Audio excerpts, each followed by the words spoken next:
دوسرے قسم کے منافقین وہ ہے جو شک میں مبتلا ہے کہ ہو سکتا ہے اسلام صحیح ہو سکتا ہے کفر صحیح ہو سکتا ہے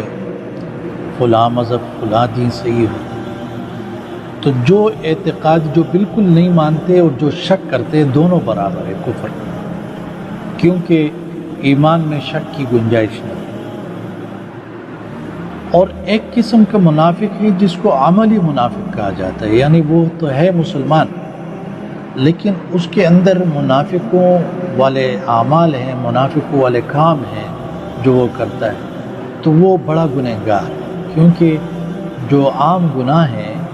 ان سے وہ گناہ بڑے ہیں جو منافقوں کی نشانی کے طور پر بیان ہوئے ہیں. وہ عملی منافق جو ہے بڑا گنہگار قسم کا